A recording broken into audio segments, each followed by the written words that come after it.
A veces, las historias más inquietantes no empiezan con una escena oscura, ni con una noche de tormenta, ni con una llamada desesperada a la policía. A veces empiezan con una sonrisa frente a una cámara. Empiezan con una pareja joven, una furgoneta blanca, una carretera abierta y un sueño que parece sencillo. Dejarlo todo por un tiempo. Viajar. Ver montañas, desiertos, lagos, parques nacionales. Grabarlo. Subirlo a internet. Convertir una vida normal en una aventura bonita, luminosa, libre. Eso era lo que el mundo veía cuando miraba a Gabby Petito y Brian Laundrie. Dos jóvenes estadounidenses, aparentemente enamorados, cruzando el país en una furgoneta Ford Transit Connect que ellos mismos habían preparado para dormir, cocinar y vivir. Una de esas historias que, vistas desde fuera, parecen hechas para una postal. Ella sonreía en paisajes enormes. Él aparecía a su lado, en silencio, como parte de esa promesa de futuro. Había arena, cielos azules, carreteras infinitas, pequeños cafés, montañas, caminatas y fotos cuidadosamente editadas. Pero esta historia no se hizo viral porque fuera bonita. Se hizo viral porque, detrás de esas imágenes de libertad, había algo que no encajaba. Y cuando el mundo empezó a mirar de verdad, ya era demasiado tarde. Gabrielle Venora Petito, conocida como Gaby, tenía 22 años.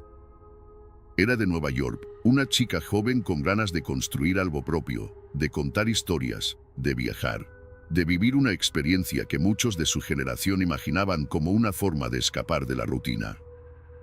No quería simplemente estar en un lugar. Quería moverse. Quería ver. Quería grabar. Quería crear contenido sobre esa vida en carretera que en internet se vendía como una mezcla perfecta de aventura, romanticismo y libertad. Brian Laundrie tenía 23 años. También venía de ese entorno familiar conectado con Gaby desde hacía años. Se conocían desde adolescentes. Habían trabajado juntos. Habían sido amigos, luego pareja, luego prometidos. En las fotos parecían tranquilos, jóvenes, casi ingenuos. Eran de esas parejas que, vistas por desconocidos, provocan una reacción inmediata. ¡Qué bonito! ¡Qué valientes! ¡Qué vida tan libre! Pero una fotografía no cuenta lo que ocurre antes ni después del instante. Una fotografía no recoge una discusión en voz baja dentro de una furgoneta. No registra el cansancio de dormir mal durante semanas. No muestra el dinero que falta, la presión de aparentar, la ansiedad de estar siempre juntos, la tensión de una relación que quizá ya estaba demasiado desgastada antes de empezar el viaje. Una fotografía congela una sonrisa y la vuelve eterna. Pero no garantiza que esa sonrisa sea real. Y eso es importante en esta historia.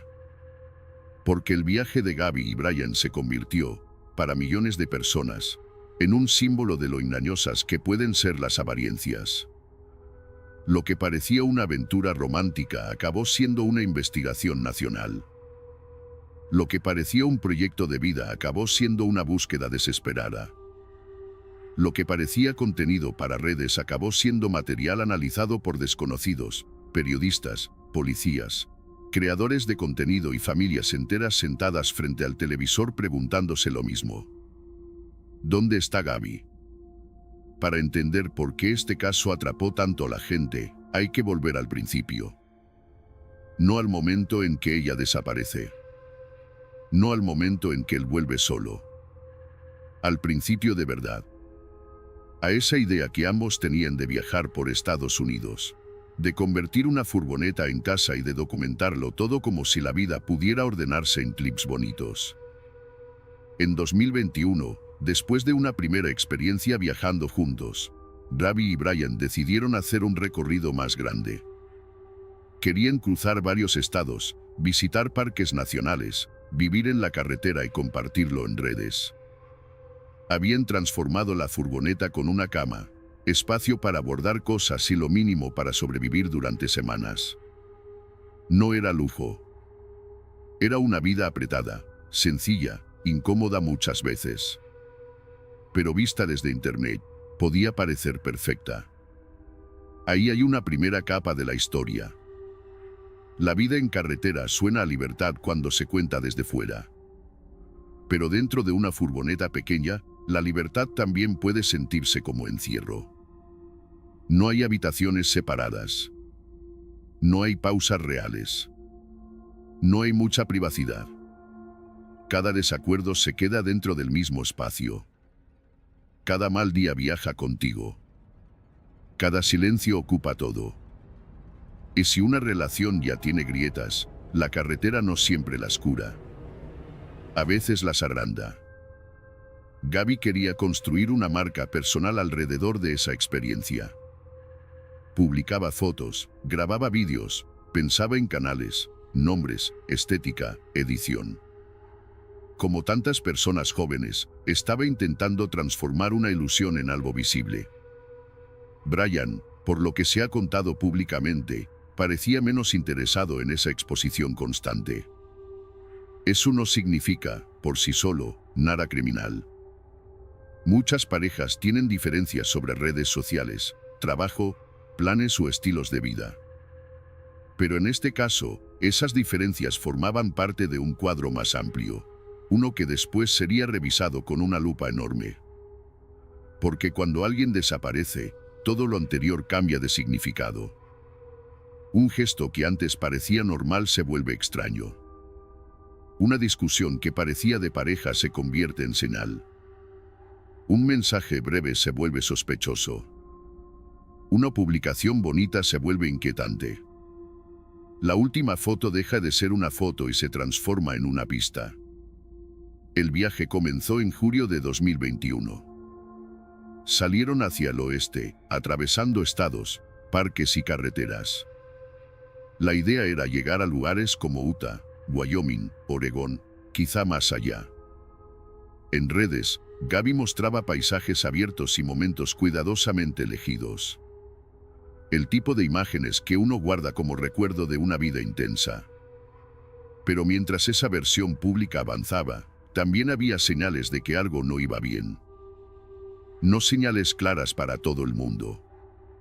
No señales que, vistas en tiempo real, necesariamente griten peligro. Pero sí pequeños indicios que después dolerían más, precisamente porque parecían haber estado ahí. La relación tenía tensión. Había discusiones. Había llanto. Había desgaste.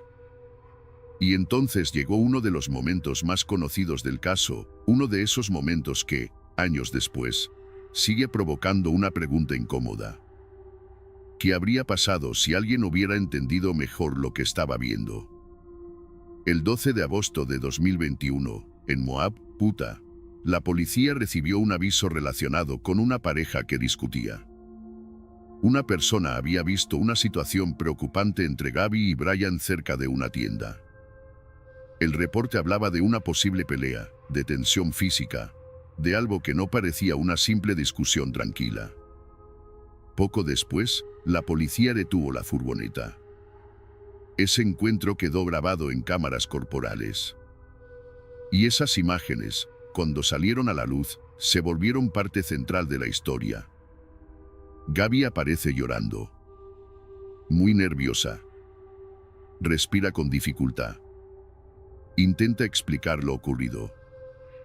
Dice que ha estado estresada, que tiene ansiedad, que las cosas se han acumulado, que había una discusión. Brian, en cambio, aparece más calmado. Habla con los agentes de otra manera. Sonríe en algunos momentos. Da su versión. Ambos minimizan partes de lo ocurrido. Ambos parecen, de alguna manera, intentar que la situación no escale. Pero verla a ella en ese vídeo es difícil.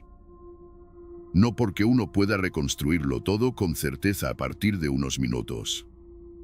No porque una cámara lo explique todo. Sino porque hay algo profundamente humano en esa imagen. una joven llorando al borde de una carretera, intentando ordenar sus palabras, defendiendo al mismo tiempo su relación, su proyecto, su viaje y quizás su propia idea de que todo seguía siendo salvable. Y aquí la historia se vuelve delicada. Porque no se trata de mirar ese vídeo con superioridad, como si fuera fácil saber qué hacer desde fuera. Los agentes estaban ante una situación confusa. La pareja daba versiones que no eran exactamente iguales. No había una escena simple con una explicación simple. Y, aún así, con el tiempo, mucha gente volvió a ese momento como una oportunidad perdida.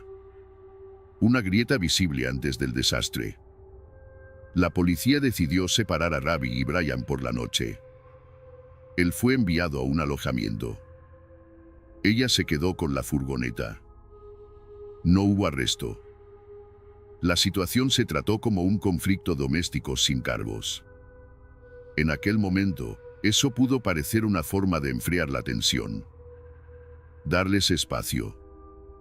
Evitar que siguieran juntos esa noche. Pero la pregunta queda flotando, pesada, incluso antes de que sepamos lo que viene después. ¿Era suficiente con separarlos una noche? ¿Qué señales se pasaron por alto? ¿Quién estaba realmente en peligro? ¿Y por qué, tantas veces, cuando una persona llora, se la interpreta como inestable, mientras que quien parece más tranquilo puede parecer automáticamente más creíble? No hace falta inventar nada para que esta parte duela. Basta con observar lo que ocurrió después. Porque después de Moab, el viaje continuó. Y eso es lo que resulta inquietante. La furgoneta siguió avanzando. Las fotos siguieron existiendo. La idea de la aventura siguió viva, al menos desde fuera. Como si aquel episodio hubiera sido solo un mal día, una discusión intensa, un tropiezo dentro de una ruta más grande. Pero hay momentos en la vida que parecen pequeños mientras ocurren y enormes cuando se miran desde el final. Moab fue uno de esos momentos. Después vinieron más carreteras, más parques, más mensajes con la familia, más publicaciones. Gaby seguía en contacto con su madre. Hablaban con frecuencia. Eso también es importante, porque cuando alguien mantiene una comunicación habitual con su familia, cualquier cambio se nota. Una llamada que no llega. Un mensaje raro. Un silencio donde antes había confianza. Durante agosto, Gaby y Brian se movieron por Utah y Wyoming. El paisaje alrededor era enorme, casi cinematográfico. Desiertos rojizos, montañas, bosques, lagos.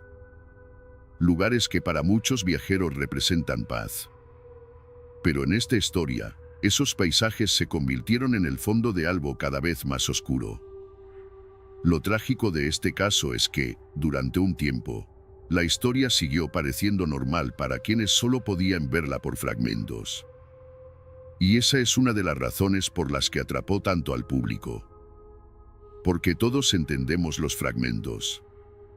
Todos vivimos rodeados de versiones editadas de los demás. Vemos viajes, cenas, aniversarios, sonrisas, declaraciones de amor, pero no vemos lo que ocurre cuando se apaga la cámara. No vemos la presión. No vemos el miedo. No vemos la forma en que una relación puede sostener una fachada incluso cuando por dentro ya se está rompiendo. Gaby no era solo una víctima en una noticia. Era una persona reconocible para millones de jóvenes que habían visto o imaginado una vida parecida. Una chica con sueños, inseguridades, ambiciones, contradicciones. No una figura lejana. No alguien de una época antigua. Alguien que podría haber subido una historia esa misma mañana. Alguien que hablaba el lenguaje de Internet. Alguien que dejó detrás rastros digitales que después el mundo entero intentaría ordenar como si fueran piezas de un rompecabezas. Y Brian tampoco era, al principio, presentado públicamente como el monstruo de una historia cerrada. Era el novio. El prometido. El compañero de viaje. el chico que aparecía en las fotos, el que conocía la ruta, la furgoneta, los últimos días. Precisamente por eso el caso se volvió tan perturbador. Porque no empezó con un desconocido saliendo de la oscuridad. Empezó dentro de una relación íntima, en ese lugar donde muchas veces el peligro resulta más difícil de nombrar. A finales de agosto, las señales se volvieron más confusas.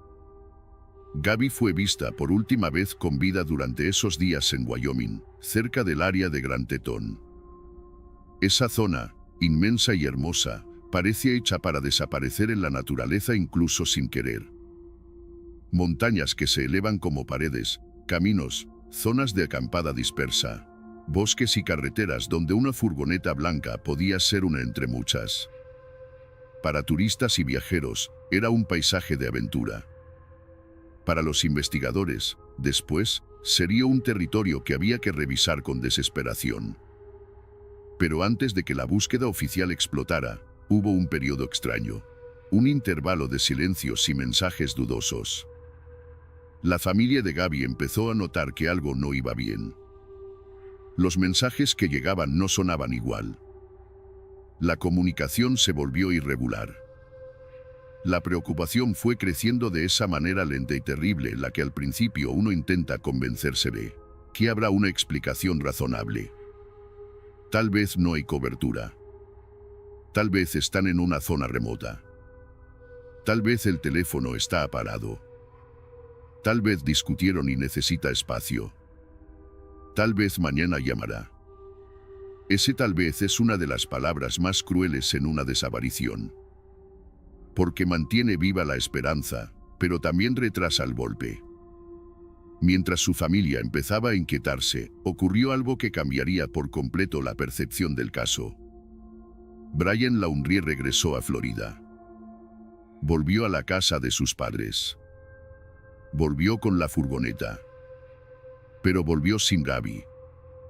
Ese dato, por sí solo, fue el punto de no retorno. La imagen de la furgoneta llegando a Florida sin ella se convirtió en una pregunta inmensa. ¿Cómo podía volver solo de un viaje que habían empezado juntos? ¿Por qué no avisaba claramente dónde estaba Gaby? ¿Qué había ocurrido en los días anteriores? ¿Por qué la familia de ella no recibía respuestas? ¿Por qué el silencio se hacía cada vez más pesado?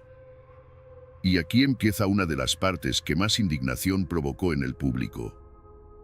Porque durante días, mientras la familia de Gaby buscaba respuestas, Brian no ofreció la explicación que todos esperaban.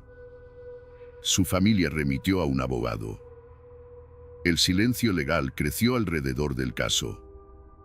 Y desde fuera, para quienes veían a unos padres desesperados preguntando por su hija, ese silencio resultaba insoportable. Hay que decirlo con cuidado. En una investigación, el silencio de una persona puede tener una explicación legal. La presunción, los derechos, los abogados, todo eso existe por una razón. Pero también existe la dimensión humana.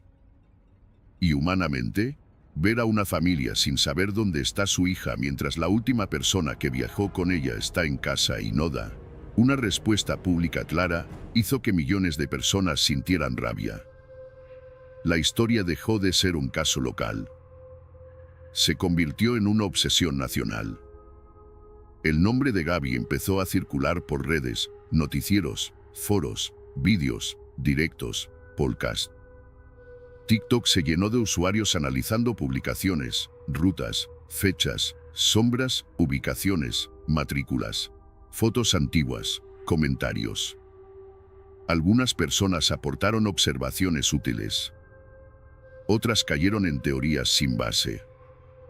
Como ocurre en estos casos, Internet se volvió al mismo tiempo una herramienta poderosa y un espacio caótico.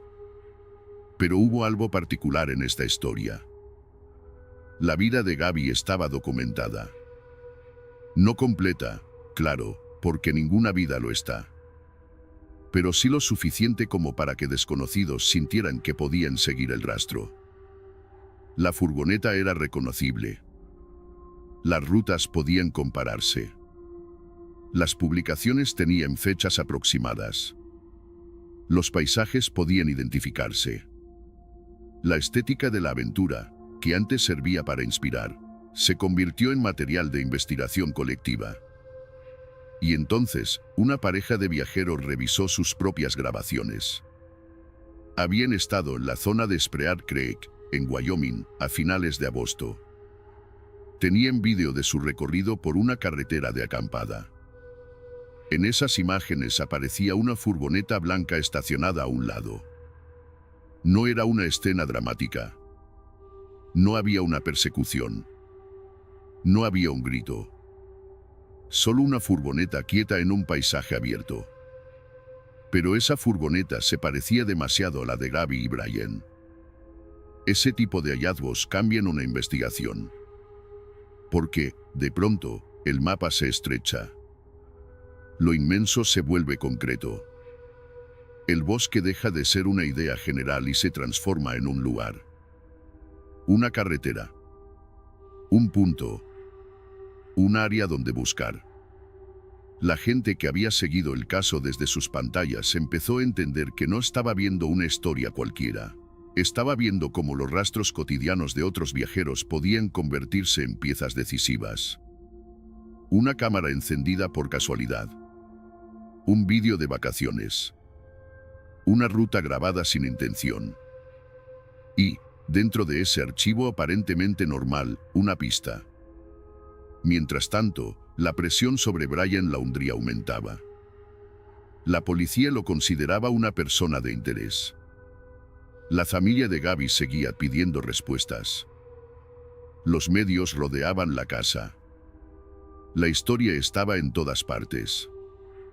Pero entonces ocurrió otro giro. Brian desapareció. Según su familia, había salido hacia una reserva natural en Florida.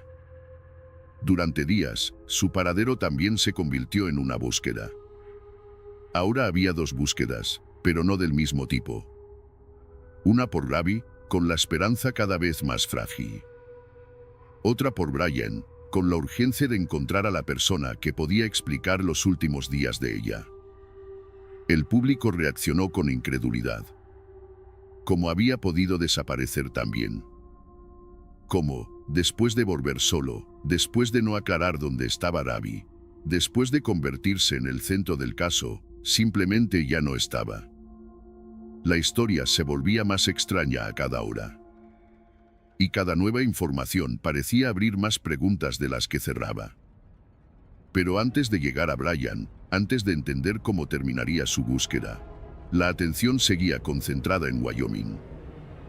Porque allí, en ese paisaje que Gaby había querido conocer, los equipos de búsqueda avanzaban entre zonas naturales, caminos y espacios de acampada. El nombre de Gaby ya estaba instalado en la conversación nacional, pero para su familia no era un símbolo, ni una tendencia, ni un titular. Era su hija. Era una voz que habían dejado de escuchar. Era una joven que debía haber vuelto, o llamado, o explicado que estaba bien. Y el 19 de septiembre de 2021, la búsqueda dio el giro que nadie quería escuchar. Las autoridades encontraron restos humanos en el área de Bridger Teton National Forest, cerca del Parque Nacional Grand Teton. Todavía faltaba la confirmación oficial, pero el mundo entendió de inmediato hacia dónde apuntaba esa noticia. La esperanza, que hasta entonces había sobrevivido a base de posibilidades, empezó a romperse. Días después, se confirmó que eran los restos de Gaby Petito. La historia de la furgoneta, las fotos, el viaje, los mensajes y el silencio ya no era una desaparición. Era un homicidio. Y aquí es donde la narración cambia de peso. Porque hasta este momento todavía había una parte de la mente intentando buscar una salida distinta. Un malentendido. Una fuga voluntaria. Una pelea seguida de separación. Una explicación rara, sí, pero no definitiva. Cuando se confirma la muerte, todo se reordena. Cada imagen del viaje adquiere una tristeza distinta. Cada sonrisa parece pedir que se la mire otra vez. Cada detalle se vuelve una pregunta dirigida al pasado. ¿Qué estaba pasando realmente? ¿Cuánto tiempo llevaba pasando? ¿Quién pudo haberlo visto? ¿Quién pudo haber hecho algo? La causa de muerte, confirmada más tarde por las autoridades, fue estrangulamiento, y la forma de muerte fue homicidio. Es un dato duro, uno que no necesita adornos. De hecho, cuanto menos se adorna, más pesa. Porque habla de violencia cercana, de una muerte que no ocurre desde la distancia, de un acto que implica presencia, tiempo y control. No hace falta describir más para entender la gravedad. En ese punto, Brian ya no era solo el prometido que había vuelto sin ella. Era la persona que había estado con Gaby en ese viaje, que había regresado con la furgoneta, que no había dado públicamente las respuestas que la familia necesitaba y que ahora estaba desaparecido. La presión policial y mediática se volvió enorme. La búsqueda de Brian se centró en la Reserva Carlton, una zona extensa, pantanosa y difícil en Florida. Durante días, equipos especializados revisaron senderos, agua, vegetación y áreas complicadas. La atención del país se movió entre Wyoming y Florida, entre el lugar donde Gaby fue encontrada y el lugar donde Brian podía estar oculto o muerto. Cada movimiento de la policía era transmitido, comentado, repetido. Cada rumor se expandía en minutos. Pero, incluso con toda esa atención, había algo que nadie podía recuperar. Los últimos momentos de Gaby. Y esa ausencia es una de las cosas más dolorosas de este caso. Porque cuando una historia se vuelve viral, parece que todo está disponible. Fotos, vídeos, mapas, audios, documentos, testimonios, cronologías. Pero siempre hay un núcleo que queda fuera. Un tramo de tiempo que no tiene cámara. Una conversación que nadie más escuchó. Una decisión que nadie pudo detener.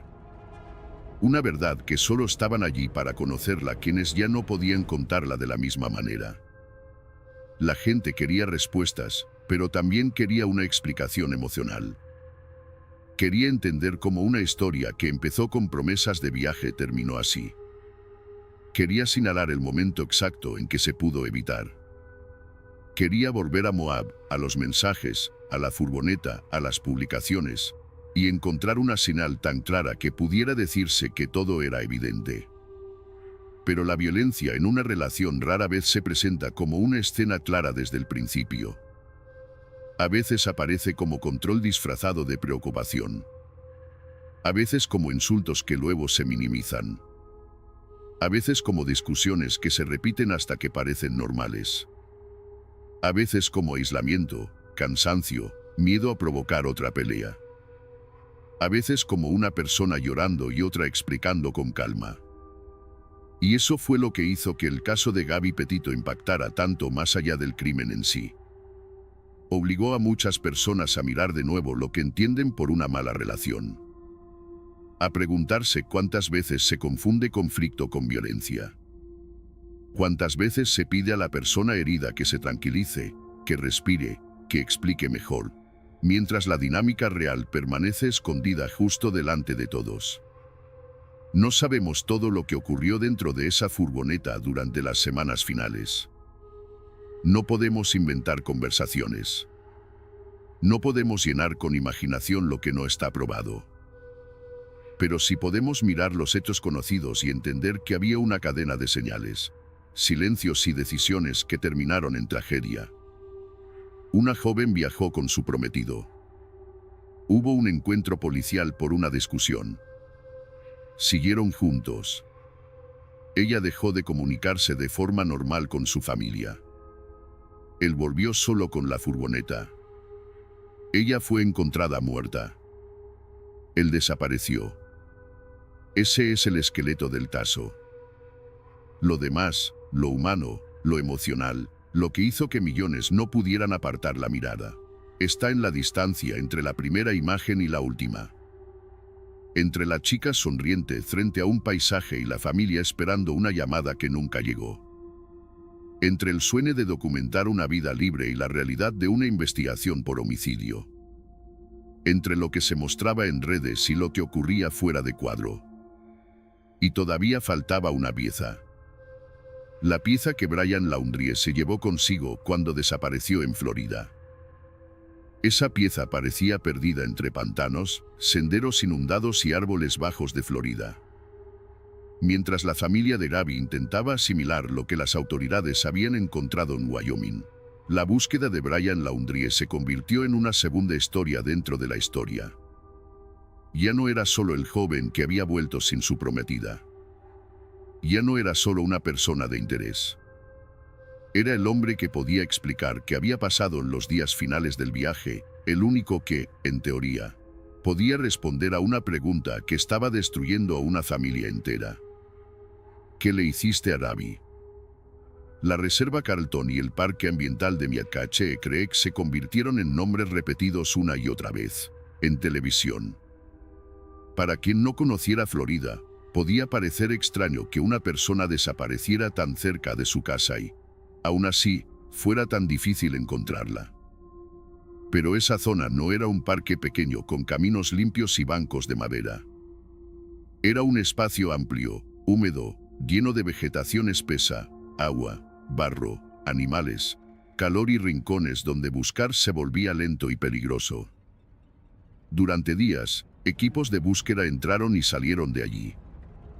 Había policías, perros, buzos, drones, vehículos especiales.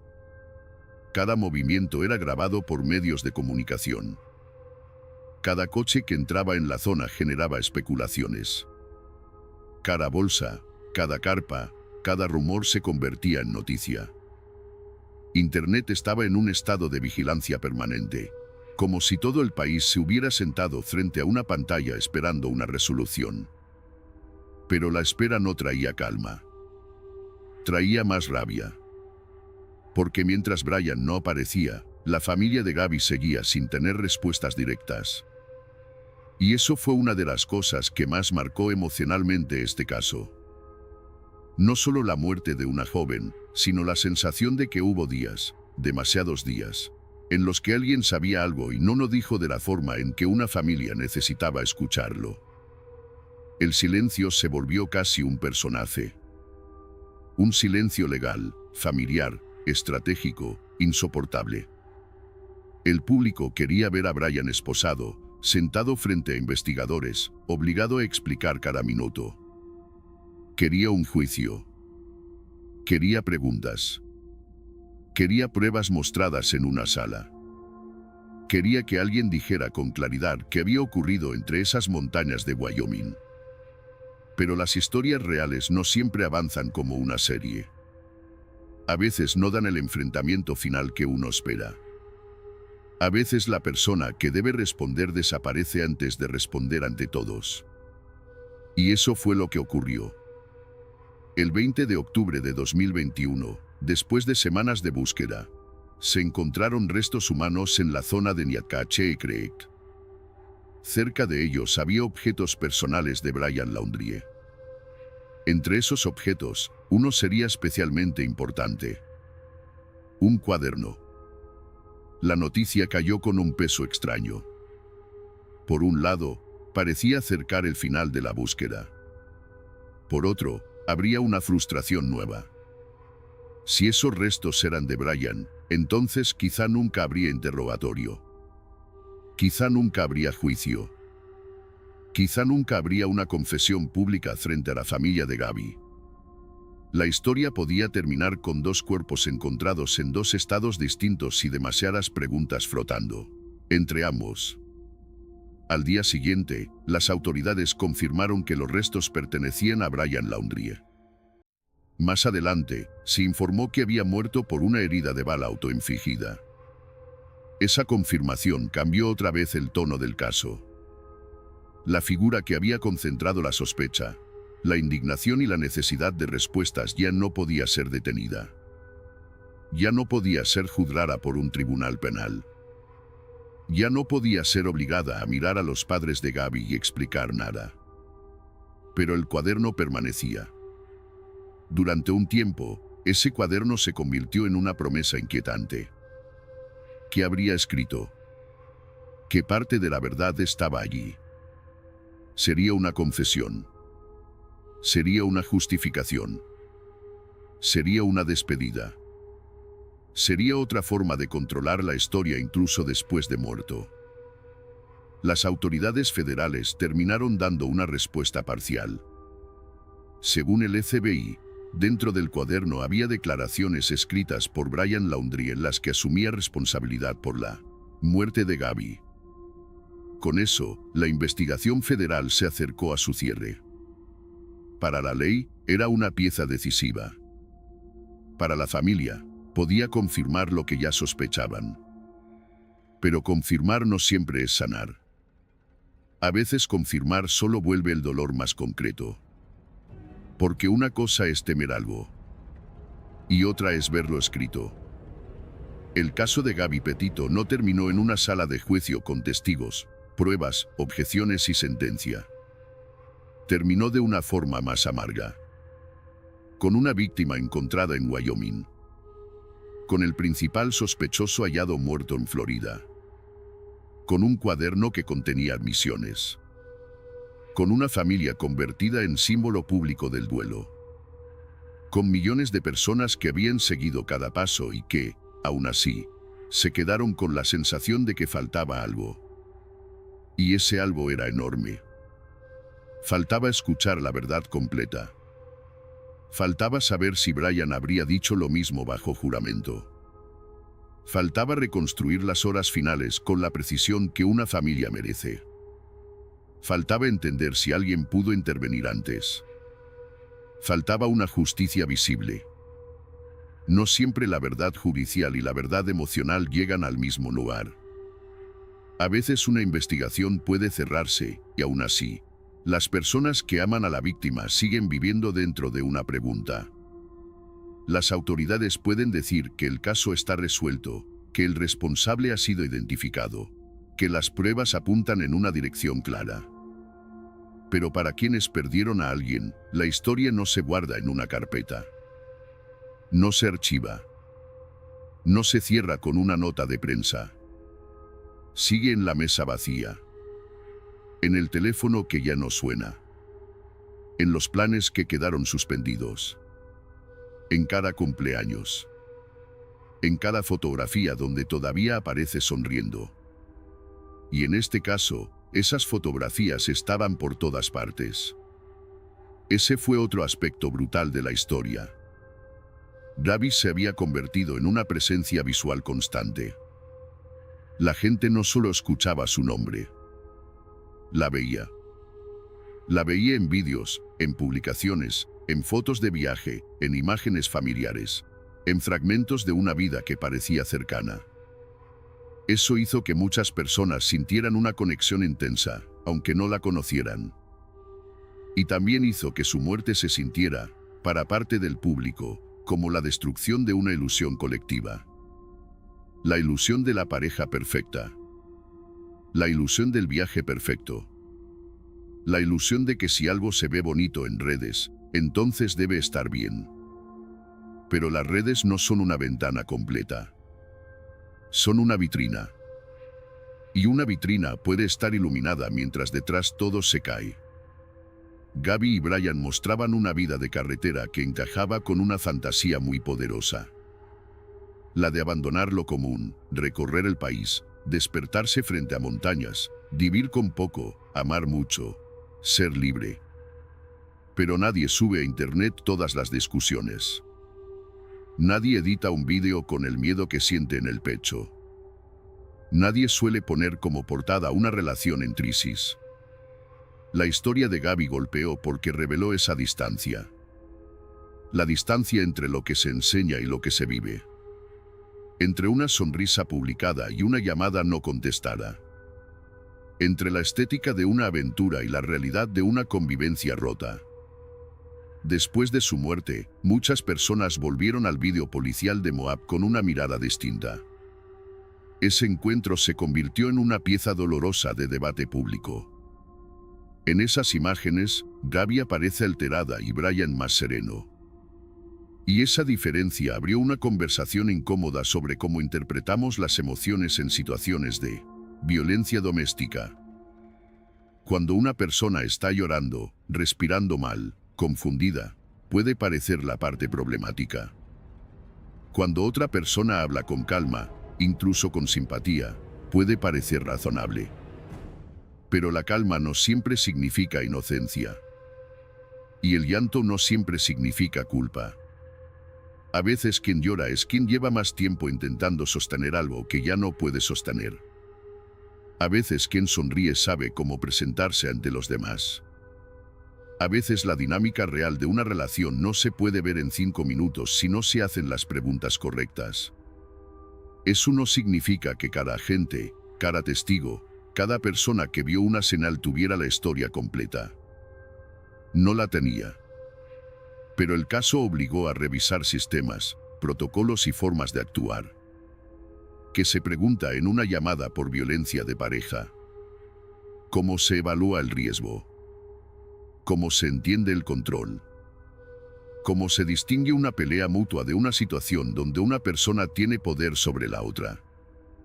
¿Cómo se evita que una víctima termine cargando con la etiqueta de inestable mientras el agresor se presenta como paciente? Porque ahí está uno de los puntos más duros.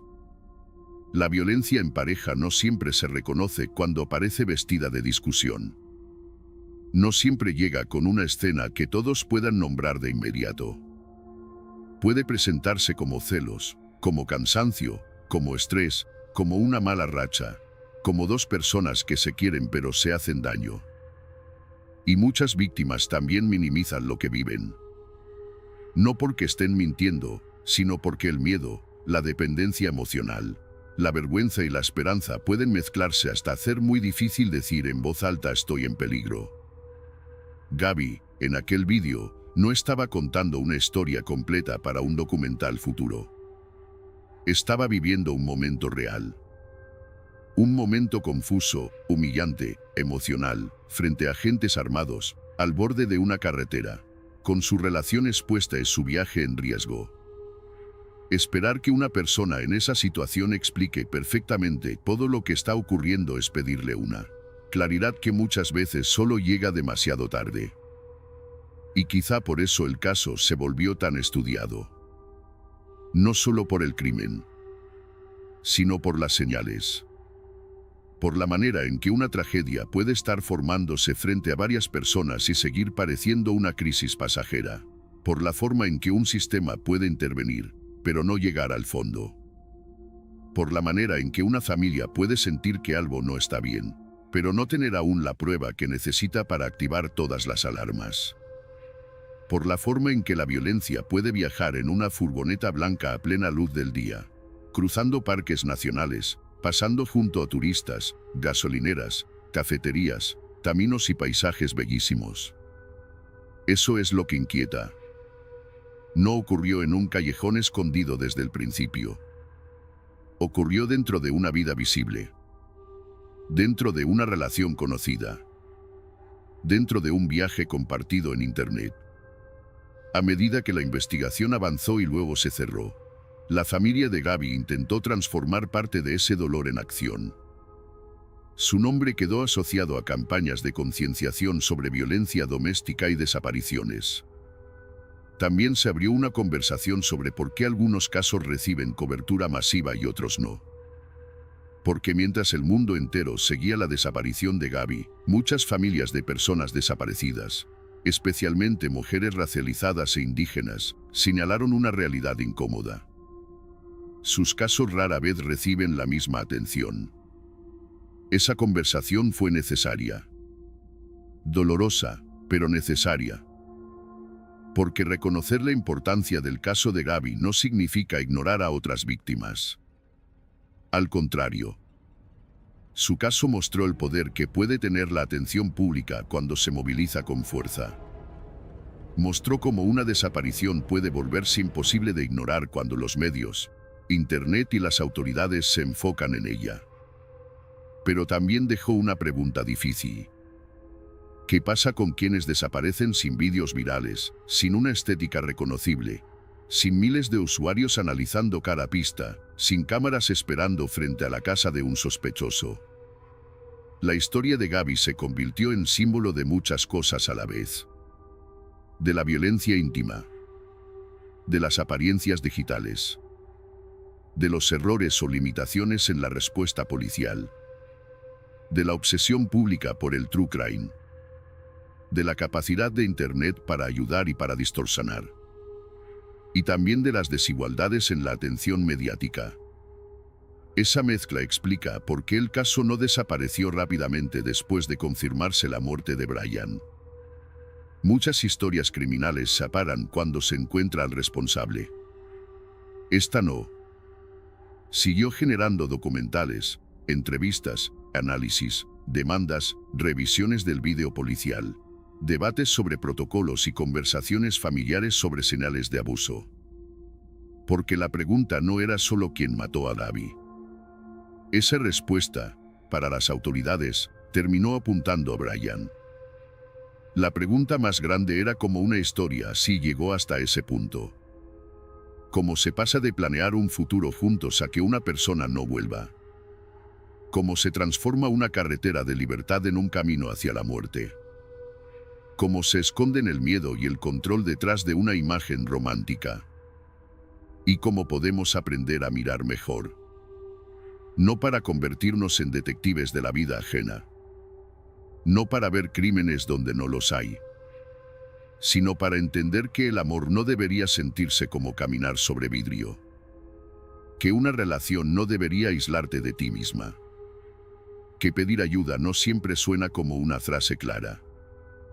A veces suena como estoy cansada, a veces como hemos discutido, a veces como no sé qué me pasa, a veces como una risa nerviosa para quitar importancia, a veces como una defensa de la misma persona que está haciendo daño. Ese es uno de los aspectos más difíciles de comprender desde fuera. ¿Por qué alguien no se va? ¿Por qué alguien no acusa? ¿Por qué alguien vuelve? ¿Por qué alguien minimiza? La respuesta casi nunca es simple. Puede haber amor, miedo, dependencia, vergüenza, esperanza, manipulación, presión económica, aislamiento, amenazas, desgaste emocional. Puede haber días buenos que hacen dudar de los malos. Puede haber disculpas que parecen sinceras. Puede haber planes compartidos que pesan como cadenas. Puede haber una idea de futuro que una persona no quiere soltar, incluso cuando ese futuro ya se ha vuelto peligroso. Gaby tenía 22 años. Eso también pesa. 22 años es una edad en la que muchas personas todavía están aprendiendo a reconocer límites, a distinguir intensidad de amor, a separarse de una relación que forma parte de su identidad, a entender que un sueño compartido puede romperse sin que eso signifique que la vida termina. Para alguien que está construyendo su historia, abandonar el viaje, admitir que algo va mal, volver a casa, puede sentirse como un fracaso enorme. Y quizá por eso esta historia duele tanto a personas jóvenes. Porque reconocen esa mezcla de ilusión y presión. El deseo de que todo salga bien. La vergüenza de admitir que no está saliendo bien. La necesidad de demostrar que la aventura valía la pena. La exposición de estar creando contenido, de tener una imagen, de mostrar una versión de la relación que quizá ya no coincide con lo que se vive. La furgoneta, entonces, deja de ser solo un vehículo. Se convierte en un símbolo. Al principio era libertad. Una casa pequeña con ruedas. Un proyecto de pareja. Una forma de moverse por el mundo. Pero después se volvió una escena silenciosa. El lugar donde estuvieron juntos durante semanas. El objeto que regresó sin ella. La prueba física de que el viaje no había terminado como debía. Una imagen blanca, sencilla, estacionada en entradas de casas, carreteras y vídeos, cargada de un significado cada vez más oscuro. Pocas veces un objeto tan cotidiano queda tan unido a un caso. La furgoneta blanca era fácil de recordar. Y en una investigación viral, eso importaba. Las personas podían buscarla en vídeos. Podían identificarla en imágenes de carreteras. Podían imaginar su ruta. Podían sentir que estaban siguiendo una huella concreta. Eso hizo que el caso fuera más accesible para el público, pero también más vulnerable a excesos. Porque Internet, cuando se obsesiona, no siempre distingue entre ayudar e invadir. Hubo teorías irresponsables. Personas señaladas sin pruebas. Lecturas exageradas de gestos, textos, publicaciones. Supuestas pistas que no eran pistas. Gente convirtiendo el dolor ajeno en entretenimiento rápido. Y esa es una parte incómoda de todo true crime viral. El interés puede traer presión y visibilidad, sí. Puede ayudar a encontrar datos importantes. Pero también puede convertir a una víctima en contenido y a una familia en objeto de consumo. En el caso de Gaby, esa tensión estuvo siempre presente. Por un lado, la atención pública ayudó a mantener el caso en el centro. Por otro, el dolor de una familia se reprodujo millones de veces en pantallas. Cada imagen de ella, cada vídeo llorando, cada publicación antigua, cada dato personal, fue revisado por desconocidos. Y aunque muchas personas actuaban desde la empatía, otras buscaban emoción, misterio, impacto. La línea entre memoria y morbo se volvió fina. Por eso, al contar esta historia, hay que volver siempre a lo básico. Gaby no era un personaje. No era solo una chica de TikTok. No era solo la víctima de un caso famoso. Era una hija, una hermana, una amiga, una joven con planes. Una persona con una vida entera que no se puede reducir a la forma en que murió. Tenía gustos, sueños, contradicciones, momentos buenos y malos. Quería viajar, crear, amar, vivir. Y el hecho de que su caso se volviera famoso no debe borrar que en el centro hay una pérdida humana concreta, no una trama escrita para entretener. Brian, por su parte, quedó como la figura de la respuesta incompleta. El hombre que regresó, cayó, desapareció y murió. El cuaderno permitió a las autoridades afirmar que asumió responsabilidad, pero no permitió un juicio. Y sin juicio, muchas personas se quedaron sin el proceso público que suele ordenar una historia. No hubo una reconstrucción completa presentada ante un jurado. No hubo declaración cruzada. No hubo sentencia por homicidio. No hubo una escena final de justicia tradicional. Eso dejó un vacío. Y los vacíos, en casos virales, se llenan rápido. Se llenan con teorías, con especulación, con rabia, con interpretaciones. Se llenan con preguntas sobre la familia de Brian, sobre quién sabía qué, sobre qué se dijo en privado, sobre qué decisiones se tomaron en los días posteriores al regreso a Florida. Algunas de esas preguntas entraron en disputas legales y conversaciones públicas. Otras quedaron en el terreno de lo que quizá nunca se sabrá con certeza absoluta. Pero hay una cosa que no depende de la especulación.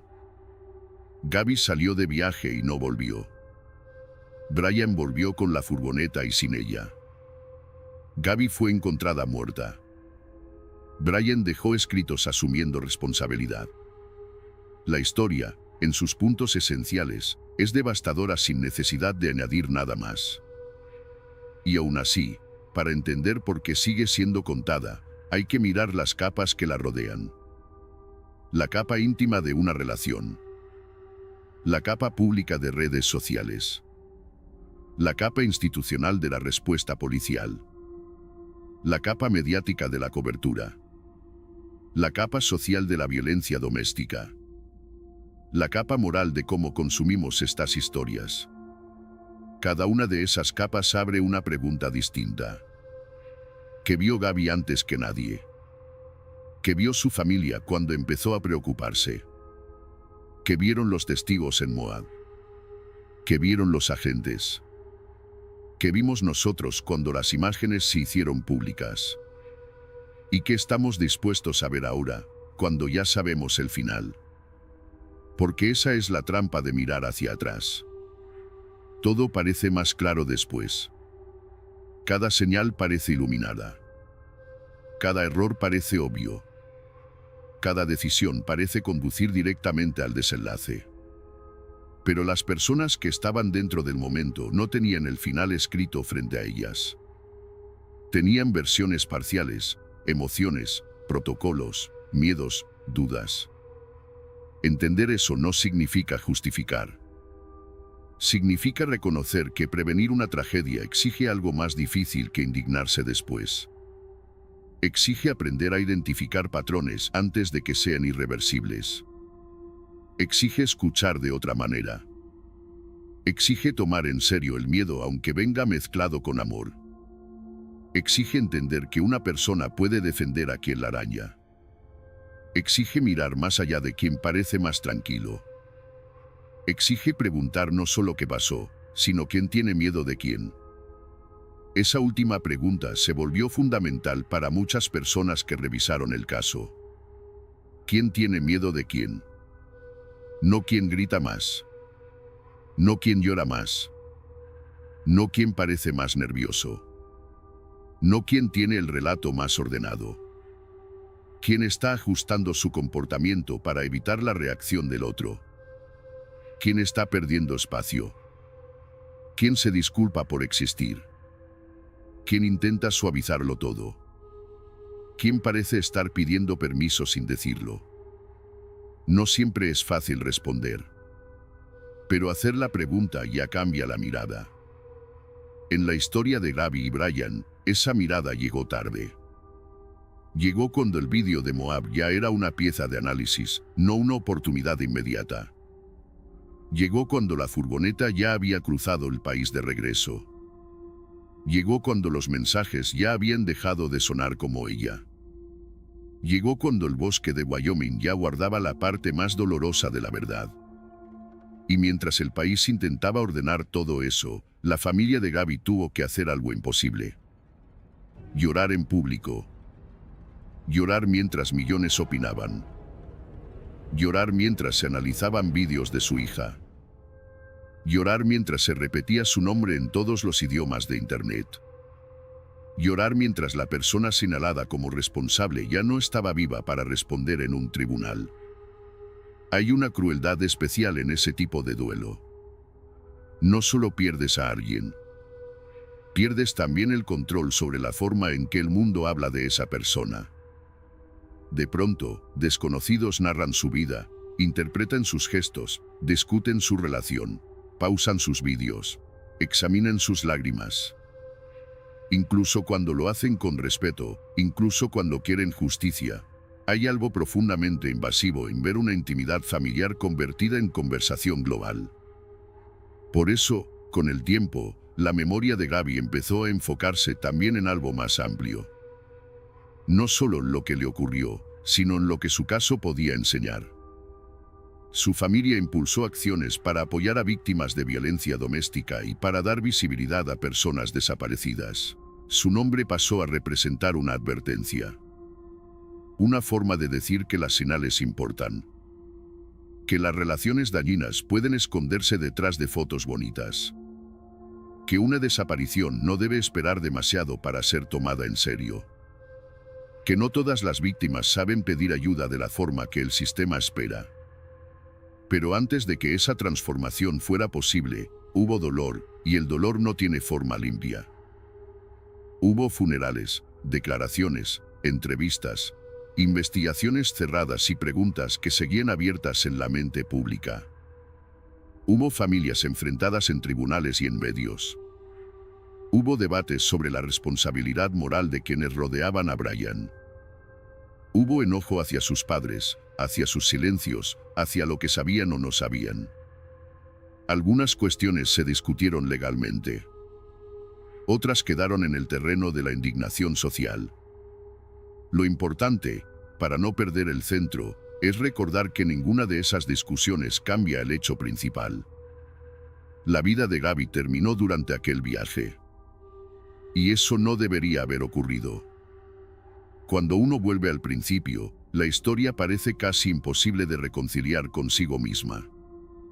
La joven que sonríe frente al paisaje y la noticia de un homicidio parecen pertenecer a mundos distintos.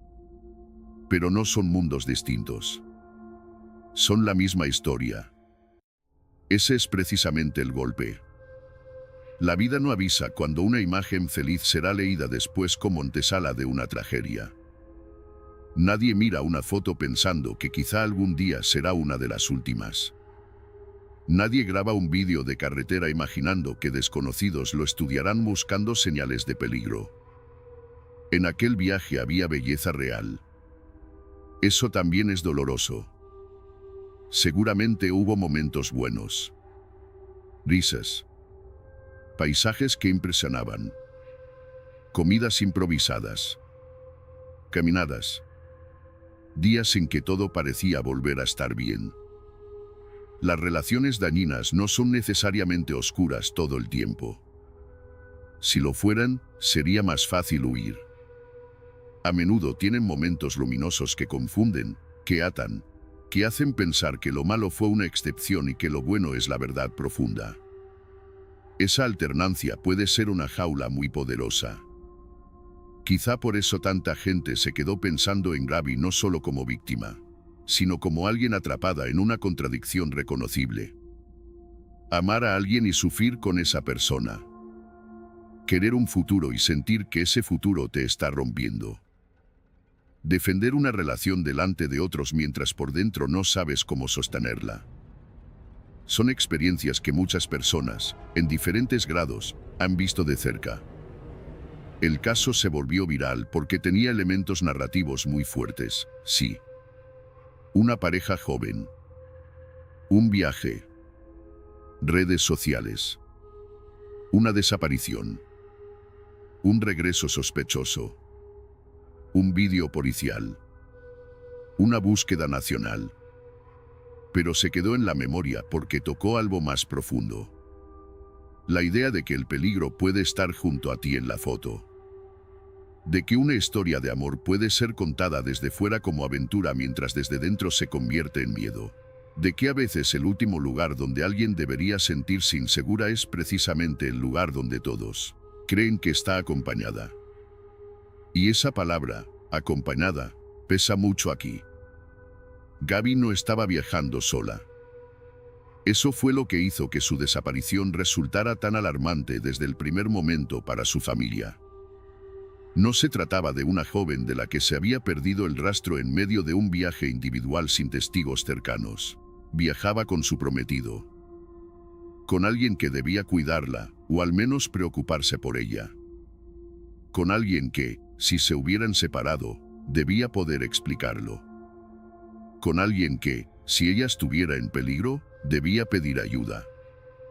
Pero él volvió sin ella. Y el mundo entero se quedó mirando esa ausencia. Esa ausencia fue más fuerte que cualquier declaración. Porque cuando una persona regresa sola de un viaje en pareja, no trae únicamente maletas, llaves y un vehículo. Trae una historia que debe ser explicada. Trae una responsabilidad mínima con quienes están esperando al otro lado. Trae la obligación humana de decir dónde quedó la persona que salió contigo. Y en el caso de Brian, lo que llegó primero no fue una explicación. Fue un silencio. Ese silencio fue creciendo hasta ocuparlo todo. La casa de los Laundrie en Northport, Florida, se convirtió en un lugar observado día y noche. Cámaras en la calle, periodistas, curiosos, vecinos, patrullas, personas sosteniendo carteles, gente que gritaba preguntas desde la acera. Para la familia de Brian, aquello era una presión insoportable. Para la familia de Gaby, era apenas una sombra de lo que ellos estaban viviendo. Porque mientras unos intentaban protegerse del ruido exterior, otros estaban intentando encontrar a su hija. Y ahí la historia se parte en dos formas de miedo. El miedo de quien no quiere hablar. Y el miedo de quien no sabe si volverá a escuchar una voz amada. La familia de Gaby insistía. Pedía ayuda. Pedía humanidad. Pedía que alguien dijera dónde estaba ella. No estaban pidiendo una entrevista televisiva ni una explicación perfecta. Estaban pidiendo una pista, una zona, una frase, algo que pudiera llevar a su hija. En esos días, cada hora pesaba. En una desaparición, el tiempo no es un detalle. El tiempo puede ser la diferencia entre encontrar a alguien con vida o encontrar solo respuestas tardías. Por eso la indignación pública fue tan intensa. No solo porque Brian hubiera vuelto sin Davi, sino porque el silencio parecía caminar delante de la verdad, bloqueándola. Había algo profundamente frustrante en ver a la familia de una joven suplicar información mientras la persona que había estado con ella en los días finales permanecía apartada, protegida por asesoramiento legal. Legalmente, cada persona tiene derechos. Eso es cierto.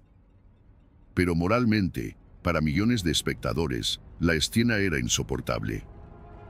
La ley puede explicar un silencio. No siempre puede hacerlo aceptable para quienes están sufriendo. Durante esos días, el rostro de Gaby empezó a aparecer en todas partes. En noticieros de la mañana. En publicaciones de redes. En vídeos donde se reconstruía la ruta. En mapas con líneas que atravesaban estados. En imágenes de la furgoneta blanca. En fragmentos del vídeo policial de Moab. En entrevistas con sus padres, que trataban de mantenerse enteros mientras hablaban de una hija que todavía esperaban encontrar. La gente empezó a buscarla como si la conociera. Y aunque esa frase puede sonar extraña, fue exactamente lo que ocurrió. Personas que nunca habían hablado con Gaby se aprendieron su rostro, su nombre completo, la forma de la furgoneta, los lugares del viaje, las fechas aproximadas. Había madres que miraban la historia pensando en sus hijas. Jóvenes que se veían reflejadas en ella. Parejas que revisaban sus propias dinámicas. Usuarios de Internet que se sentían capaces de contribuir con una pista. Y también, claro, gente atraída por el misterio. El caso se volvió una especie de vigilancia colectiva. Algunos revisaban vídeos de parques nacionales. Otros comparaban publicaciones antiguas. Otros analizaban rutas posibles. Otros buscaban registros de gasolineras, campings, restaurantes, cámaras de carretera. En un mundo donde todo el mundo graba algo, la esperanza era que alguien hubiera grabado sin saberlo una pieza del caso. Y eso fue lo que ocurrió con la furgoneta en Wyoming. Ese vídeo de una familia de viajeros que pasaba por una zona de acampada se volvió una de las imágenes más importantes de la búsqueda. La cámara, instalada para registrar un recorrido normal, captó la furgoneta blanca estacionada cerca de Spruce Creek. Era una imagen casi quieta, una escena sin gritos ni movimiento evidente. Pero en un caso de desaparición, a veces una escena quieta grita después. Porque situaba la furgoneta. Situaba el viaje. Situaba los últimos días. La policía y los equipos de búsqueda pudieron concentrarse en un área más precisa. Y esa precisión importaba porque el territorio era enorme. Desde fuera, cuando se escucha el nombre de un bosque nacional, uno puede imaginar un lugar delimitado, casi manejable. Pero esos espacios son inmensos. Caminos de tierra, zonas de acampada dispersa, vegetación, cambios de terreno, ríos, senderos, lugares donde un cuerpo puede quedar oculto incluso sin intención de esconderlo demasiado. Cada minuto de búsqueda tenía una tensión doble. La esperanza de encontrar a Gaby y el miedo de encontrarla demasiado tarde. Cuando las autoridades confirmaron que los restos hallados en Wyoming eran de ella, el país entero pareció detenerse un instante. No porque nadie hubiera imaginado ese desenlace. Para entonces, muchos ya lo temían. Pero imaginarlo no es lo mismo que oírlo confirmado. La confirmación convierte el miedo en hecho. Convierte la posibilidad en duelo. Convierte una búsqueda en una investigación por homicidio. Para su familia, ese momento no fue el final de la incertidumbre. Fue el comienzo de otra. Ya sabían que Gaby no volvería. Pero todavía no tenían toda la verdad. Y esa es una forma distinta de tortura. Saber que alguien que amas ha muerto, pero no saber exactamente cómo fueron sus últimas horas, qué dijo, qué sintió, si pidió ayuda, si tuvo miedo, si supo que su familia la buscaba. Esas preguntas no siempre se responden. A veces acompañan durante años. A veces se convierten en habitaciones cerradas dentro de la memoria.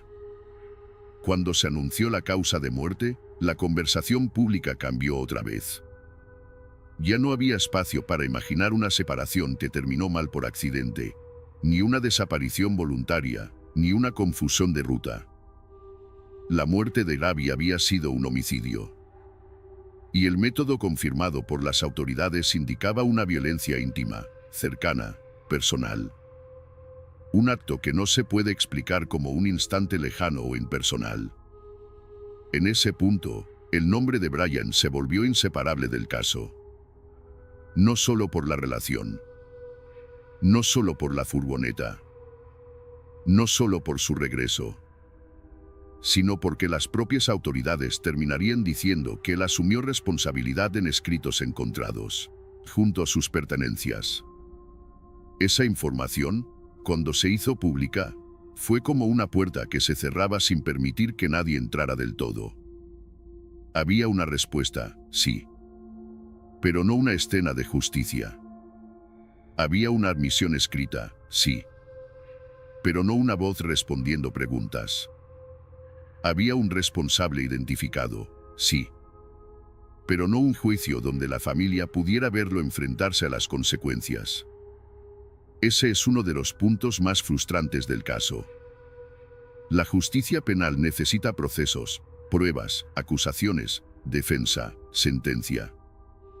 Pero Brian murió antes de que eso pudiera ocurrir por el homicidio de Gaby. Entonces, para mucha gente, la historia quedó suspendida en un lugar incómodo. Sabemos hacia dónde apuntó la investigación.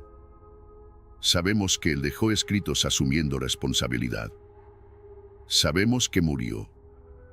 Pero no hubo tribunal para escuchar el caso completo. Y cuando no hay juicio, el público tiende a construir uno simbólico.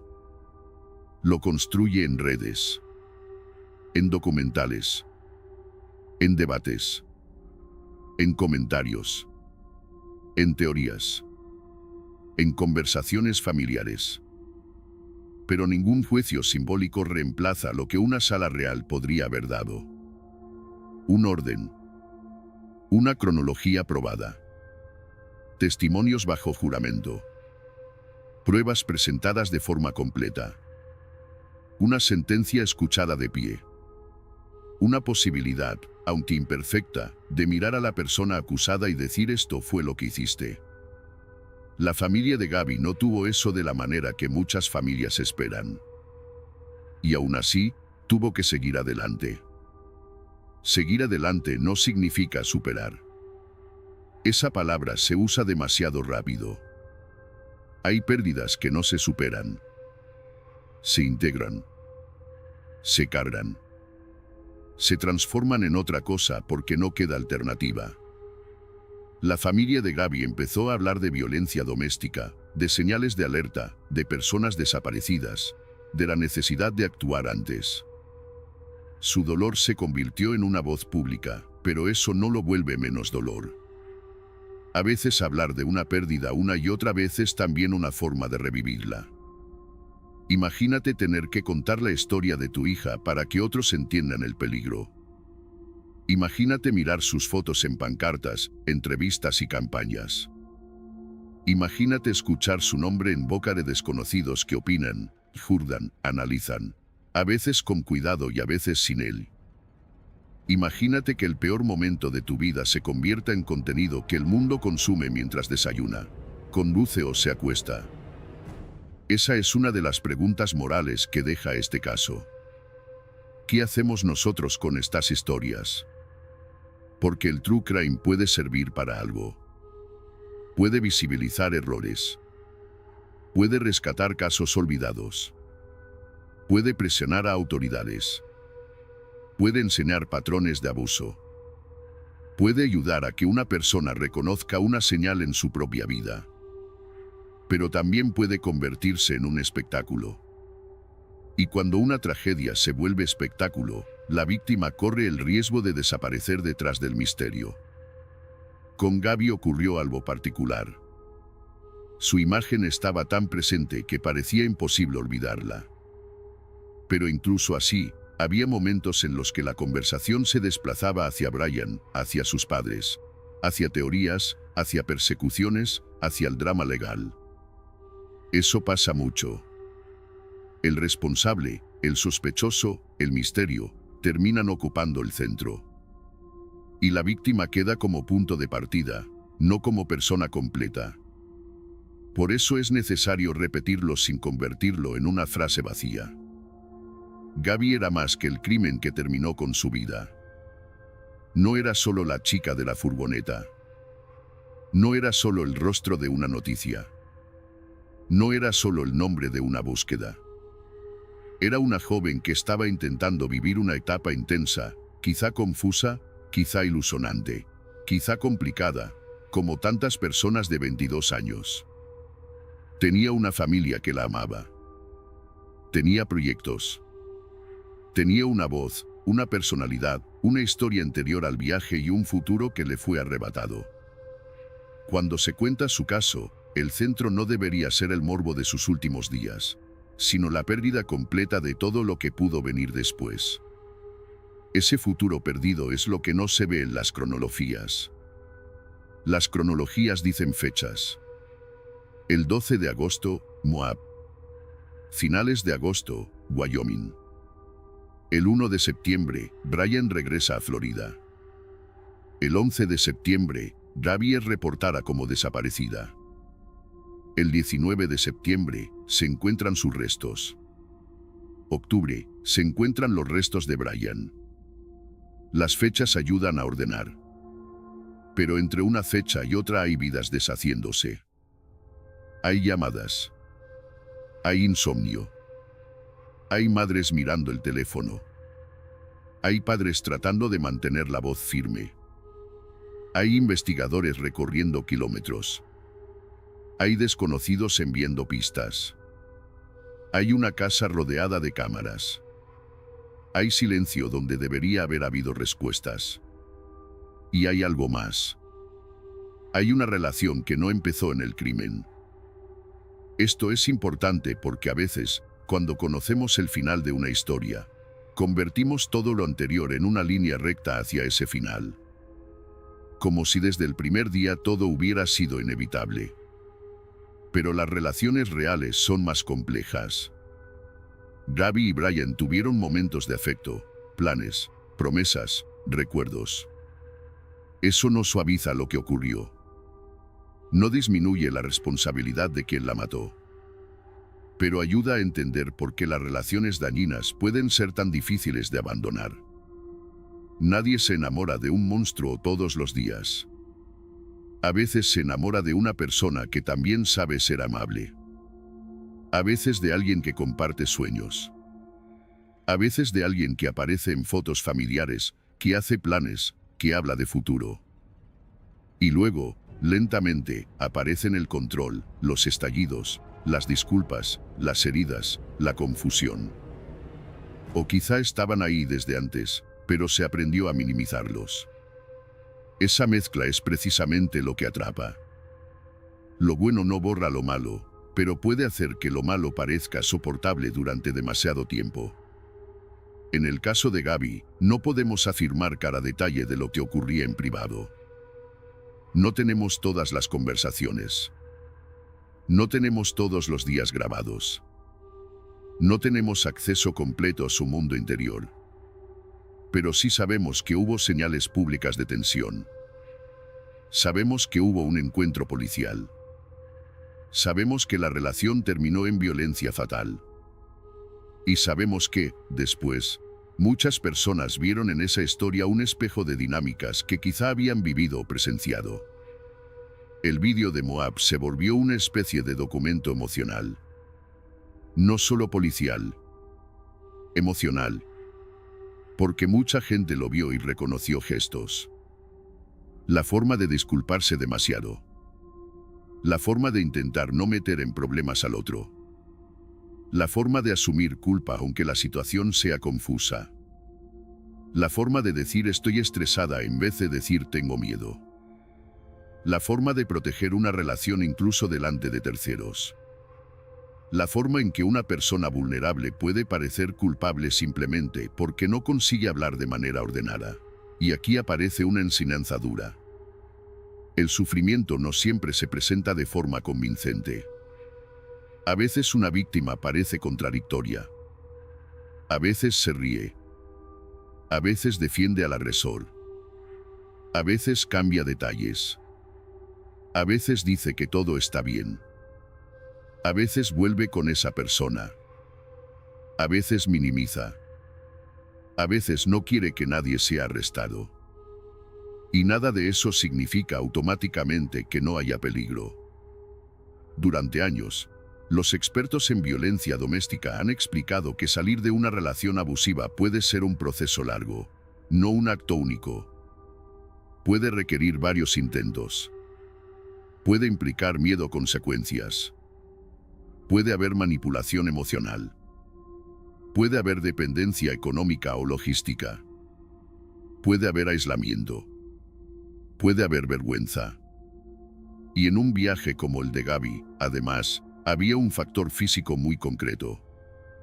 Estaban lejos de casa, viviendo en una furgoneta, con recursos limitados, compartiendo ruta y vehículo. En ese contexto, separarse no era tan sencillo como cerrar una puerta y caminar hacia otra habitación. ¿Dónde vas si estás a miles de kilómetros de tu familia? ¿Cómo abandonas el viaje si el vehículo es parte central de la vida diaria? ¿Cómo admites que el proyecto que estabas mostrando al mundo quizás se ha vuelto inseguro? ¿Cómo llamas a casa para decir necesito ayuda cuando todavía quieres creer que todo puede arreglarse? Estas preguntas no buscan justificar ninguna decisión, sino darle profundidad humana. Porque desde un sofá es fácil decir yo me habría ido. Yo habría llamado.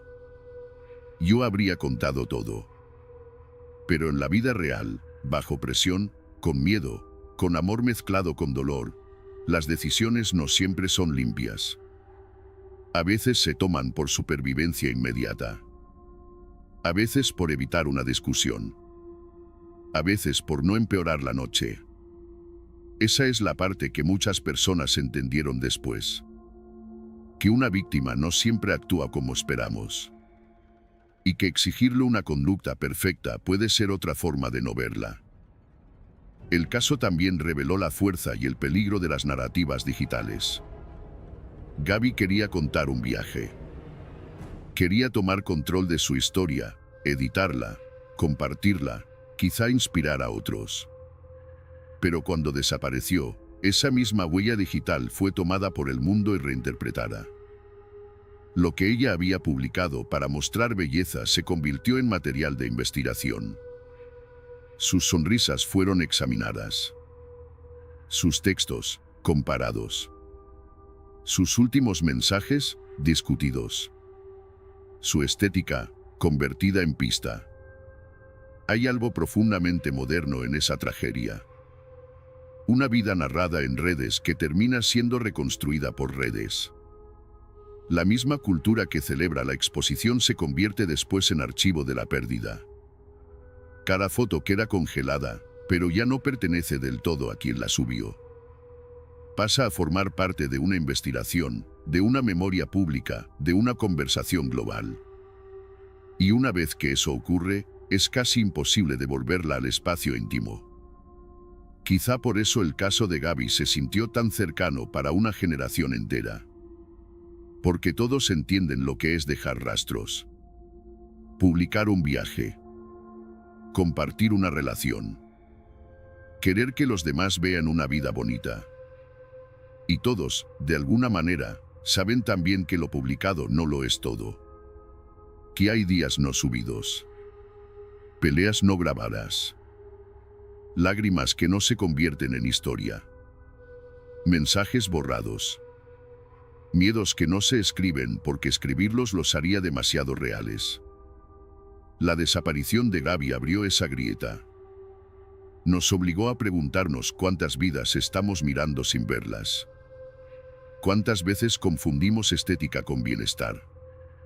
¿Cuántas veces una pareja parece perfecta solo porque nadie ha mostrado el resto? ¿Y cuántas veces, cuando alguien sí muestra una señal de dolor, no sabemos leerla? Después del hallazgo de Brian, muchas personas esperaban que el cuaderno respondiera a todo. Pero ningún cuaderno puede responder a todo. Aunque contenga una admisión. Aunque sea importante para una investigación. Aunque cierre una parte del caso. Una confesión escrita por la persona responsable no devuelve la vida. Tampoco permite preguntar lo que falta. No permite detenerse en una contradicción y decir explica eso. No permite a la familia escuchar una respuesta directa a sus propias preguntas. Además, cualquier escrito de ese tipo llega filtrado por quien lo redacta. Una persona puede admitir responsabilidad y aún así intentar controlar el relato. Puede justificar. Puede minimizar. Puede presentarse de cierta manera. Puede elegir qué contar y qué omitir. Por eso, aunque el cuaderno fuera clave, no podía ser la verdad completa. Era una pieza más. Una pieza final para las autoridades, quizá, pero no una reparación. La reparación, en un caso así, nunca es completa. Puede haber homenajes. Puede haber fundaciones. Puede haber leyes nuevas o protocolos revisados. Puede haber conciencia social. Puede haber otras personas salvadas porque reconocen una señal a tiempo. Pero nada de eso devuelve a Gaby a su casa. Y esa tensión entre aprendizaje y pérdida atraviesa toda la historia. Queremos que el caso sirva para algo porque la alternativa es demasiado cruel. Queremos pensar que su nombre ayudará a otras personas, que su historia hará que alguien llame, que alguien escuche mejor, que alguna gente haga una pregunta distinta, que alguna amiga insista un poco más, que alguna joven entienda que no está exagerando. Pero al mismo tiempo, ninguna utilidad social puede convertir una muerte en algo aceptable. Gaby no tenía que convertirse en símbolo. Tenía que vivir. Esa frase debería estar debajo de toda la conversación. Porque a veces, cuando una víctima se vuelve conocida, se la transforma en bandera, en ejemplo, en caso de estudio. Eso puede tener valor, pero también puede suavizar la brutalidad de lo ocurrido. Una vida no debería necesitar terminar para que otros aprendan. Una joven no debería morir para que una sociedad revise cómo trata la violencia de pareja. Una familia no debería perder a su hija para que un vídeo policial se use en capacitaciones y debates. Y, sin embargo, después de la tragedia, eso es lo que queda por hacer. Mirar. Aprender. Cambiar. No porque compense, sino porque ignorarlo sería todavía peor. Mientras el caso seguía generando atención, también crecían las discusiones sobre responsabilidad institucional. El encuentro en Moab fue revisado por muchos analistas, periodistas y especialistas. Se habló de protocolos, de decisiones, de cómo se interpretaron las versiones, de si se debió actuar de otra forma. Estos debates son complejos porque no se puede pedir a una gente que vea el futuro. Pero sí se puede pedir a un sistema que aprenda de un caso donde el futuro, al final, fue devastador. La pregunta no es solo si alguien pudo haber adivinado el homicidio. La pregunta es si había suficientes señales para tratar la situación con más cautela. La pregunta es si las herramientas disponibles eran adecuadas. La pregunta es si se entendió la dinámica de control. La pregunta es si se escuchó a Gaby de la manera correcta. Y también si se supo mirar a Brian sin dejarse convencer por la apariencia de calma. Porque el control no siempre parece furia. A veces parece orden. A veces parece paciencia. A veces parece preocupación por la otra persona. A veces se presenta como el adulto razonable frente a alguien emocional. Y ahí está el peligro de interpretar solo la superficie. En muchos casos de violencia de pareja, la persona agresora puede mostrarse tranquila ante terceros, mientras la víctima aparece nerviosa, agotada o desregulada. Esa diferencia puede invertir la percepción de quienes observan. El caso de Gaby fue usado muchas veces para explicar exactamente eso. No como fórmula mágica, porque cada caso es distinto, sino como recordatorio de que la emoción visible no debe confundirse con amenaza visible. El miedo puede parecer desorden. El control puede parecer calma. Esa idea quedó pegada a la historia. Y quizá, por eso, tantas personas no pudieron soltarla. Porque no era solo un caso criminal. Era una advertencia sobre cómo miramos. Sobre cómo juzgamos en segundos. Sobre cómo la sociedad todavía espera que una víctima se comporte de una manera muy específica para creerle. Serena, clara, coherente, firme, agradecida, dispuesta a denunciar, dispuesta a irse, sin contradicciones. Pero las víctimas reales suelen ser humanas. Y lo humano es contradictorio. Gaby lloraba. Gaby intentaba explicar. Gaby también protegía el viaje. Gaby seguía adelante. Y esa mezcla, vista después, duele. No porque podamos meternos en su mente, sino porque sabemos que estaba viva en ese momento.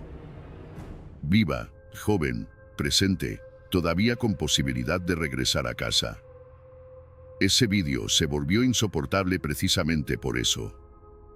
Porque muestra un punto antes del final. Un punto donde la historia todavía no estaba cerrada. Un punto donde, en la imaginación de millones, alguien quiere entrar en la pantalla, tocarle el hombro y decirle no sigas, llama a tu familia, sal de ahí. Pero nadie puede entrar en una grabación pasada. Eso es lo cruel de las pruebas. Llegan para explicar, no para evitar. Y en el caso de Gaby, muchas de las piezas más claras llegaron cuando ya no podían protegerla. El vídeo de Moab. El vídeo de la furgoneta en Spruce Creek. Los escritos de Brian. Las cronologías reconstruidas. Cada pieza iluminó algo, pero ninguna pudo cambiar el desenlace. Esa es una sensación que acompaña muchas historias de True Crime, pero aquí se siente especialmente fuerte porque el caso fue seguido casi en tiempo real por millones. La gente no lo descubrió décadas después en un documental. Lo vivió mientras se desarrollaba. Vio la búsqueda. Vio la esperanza. Vio la confirmación. Vio la persecución de respuestas. Vio la muerte de Brian. Vio el cierre oficial. Y aún así, se quedó con la sensación de haber llegado tarde. Esa sensación colectiva de llegar tarde es una de las razones por las que el nombre de Gaby siguió resonando. Porque cada persona que siguió el caso se preguntó en algún momento qué habría hecho si hubiera estado allí. Si hubiera sido testigo en Moab. Si hubiera sido amiga. Si hubiera visto la furgoneta. Si hubiera recibido un mensaje extraño. Si hubiera sido agente. Si hubiera sido familiar. Esas preguntas pueden ser injustas si se usan para culpar sin contexto, pero pueden ser útiles si se convierten en aprendizaje. La clave está en no convertir el pasado en un tribunal para todos menos para el responsable. El responsable de matar a Gaby fue quien la mató. Pero alrededor de un crimen siempre hay sistemas, señales, respuestas y silencios que pueden revisarse. No para repartir culpa de manera simple, sino para entender cómo se previene lo prevenible. Cómo se actúa cuando una relación muestra signos de peligro. Cómo se apoya a alguien sin obligarla a hacer de inmediato lo que no está lista para hacer. Cómo se documenta. Cómo se acompaña. Cómo se interviene sin aumentar el riesgo. Porque salir de una relación violenta también puede ser peligroso. Eso es algo que muchas veces se olvida. Desde fuera, se dice vete, corta, denuncia, huye. Y sí, muchas veces salir es necesario. Pero el momento de la separación puede aumentar el riesgo si no hay apoyo, planificación y seguridad. Por eso no basta con decirle a alguien que se vaya. Hay que ayudarla a tener dónde ir, con quién contar, cómo protegerse, cómo manejar sus documentos, su teléfono, su dinero, sus trayectos, sus redes, sus contactos. La historia de Gaby no debe usarse para juzgar a quienes siguen atrapadas. Debe usarse para escucharlas mejor. Para creer que el peligro puede estar aunque no se vea perfecto.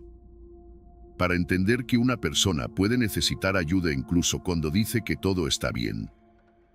Para mirar los cambios pequeños. El aislamiento. El miedo a molestar. Las disculpas constantes. La pérdida de alegría. La tensión cuando suena el teléfono. La forma en que alguien consulta cada decisión. La manera en que una persona deja de ser ella misma sin anunciarlo. A veces, la señal no es una escena enorme. A veces la señal es que alguien se apaga. En la historia de Gaby, el mundo vio demasiadas señales cuando ya eran parte de una cronología cerrada. Pero en la vida de otras personas, esas señales pueden estar ocurriendo ahora. No con una furgoneta blanca ni con un viaje por parques nacionales. Quizá en un piso compartido. En una relación universitaria. En un matrimonio de años. En mensajes revisados. En amistades cortadas. En discusiones que siempre terminan con la misma persona pidiendo perdón. En una sonrisa que aparece en fotos pero desaparece en privado. Por eso el caso todavía importa. No porque sea viral. No porque tenga misterio. No porque Internet lo haya convertido en una obsesión. Importa porque habla de una forma de violencia que muchas veces ocurre cerca, delante, mezclada con rutina, amor, planes y excusas. Y también importa porque nos recuerda que una desaparición no empieza el día en que se denuncia. A veces empieza antes, cuando una persona se va alejando de su red, cuando las comunicaciones cambian, cuando su voz parece distinta, cuando alguien que la conoce siente algo raro en el pecho. La intuición familiar no siempre puede probar nada, pero no debe despreciarse. La madre de Gaby notó cambios. Su familia insistió. Y esa insistencia fue parte de lo que empujó el caso hacia la atención pública. La preocupación de una familia puede ser una fuerza enorme. Pero no debería tener que luchar contra un muro de silencio. En los días posteriores al regreso de Brian, ese muro fue una de las imágenes morales del caso. Una familia preguntando. Otra familia callando. Un abogado hablando por medio. Una joven ausente entre todos. Esa escena, más que cualquier teoría, alimentó la rabia pública. Porque cuando falta alguien, el instinto humano básico es ayudar a encontrarla. Y cuando eso no ocurre, cuando la respuesta parece ser protección propia antes que auxilio, el rechazo social se vuelve inevitable. Aún así, hay que contar esa parte sin inventar lo que no se sabe. No todo silencio prueba conocimiento completo. No toda decisión familiar puede juzgarse desde fuera con certeza absoluta. Pero sí se puede decir que el silencio dolió. Dolió a la familia de Gaby. Dolió al público que seguía la búsqueda. Y quedó unido para siempre a la percepción del caso. Con el tiempo, se presentaron acciones legales entre las familias, se discutieron declaraciones, cartas, responsabilidades y el papel de quienes rodeaban a Brian. Esas disputas reflejaban algo más profundo que un conflicto jurídico. Reflejaban la necesidad de la familia de Gaby de obtener respuestas en cualquier espacio disponible, ya que el proceso penal principal quedó truncado. Cuando no hay juicio por homicidio, otros caminos legales pueden convertirse en intentos parciales de verdad. Pero incluso allí, la verdad completa es difícil. Los tribunales pueden resolver demandas. Pueden ordenar pagos. Pueden reconocer conductas. Pueden obligar a entregar documentos. Pero no pueden reconstruir una vida perdida en toda su dimensión. Lo que una familia busca muchas veces es algo que ninguna institución puede dar del todo. Busca volver a la mañana antes de que todo saliera mal. Busca una llamada a tiempo. Busca una decisión diferente. Busca a su hija entrando por la puerta. Y eso no está en manos de ningún juez. Por eso, al escuchar esta historia, uno siente una mezcla de rabia e impotencia. Rabia por lo que ocurrió. Impotencia por lo que no puede cambiarse. Y una pregunta que sigue respirando debajo de todo. ¿Qué hacemos con lo que ya sabemos? ¿Qué hacemos con lo que ya sabemos? Esa es la pregunta que queda cuando la parte más urgente de la historia termina. Porque ya no estamos buscando la furgoneta. Ya no estamos esperando una llamada de Gaby. Ya no estamos siguiendo helicópteros sobre una reserva en Florida. Ya no estamos viendo reporteros hablar frente a una casa rodeada de cámaras. El ruido baja, los titulares cambian, otras historias ocupan el espacio, pero el caso no desaparece del todo. Se queda como una advertencia incómoda, como una imagen que vuelve cada vez que alguien habla de señales, de relaciones peligrosas, de redes sociales y de la distancia entre lo que parece una vida y lo que realmente se vive. ¿Qué hacemos con una historia que empezó como un sueño de carretera y terminó como una lección amarga? Podríamos quedarnos solo con el misterio, con la cronología, con los giros, con la persecución de Brian, con el cuaderno, con la furgoneta blanca. Pero si nos quedamos solo ahí, la historia se vuelve pequeña. Se vuelve otro caso más consumido por Internet, otro nombre repetido hasta cansarse, otra tragedia convertida en contenido. Y Gaby merece más que eso.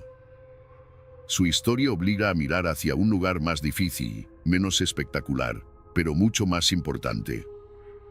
Obliga a mirar cómo normalizamos ciertas formas de amor que duelen. Porque muchas veces, desde fuera, se confunde intensidad con profundidad. Se confunde control con preocupación. Se confunde celos con prueba de afecto. Se confunde una relación que consume todo con una relación especial. Y cuando dos personas jóvenes viajan juntas, se aman, se pelean, se reconcilian, se prometen futuro, puede parecer que todo forma parte de ese caos romántico que tantas veces se ha contado como si fuera normal. Pero no todo conflicto es normal. No todo dolor es parte del amor. No toda discusión intensa se queda en discusión.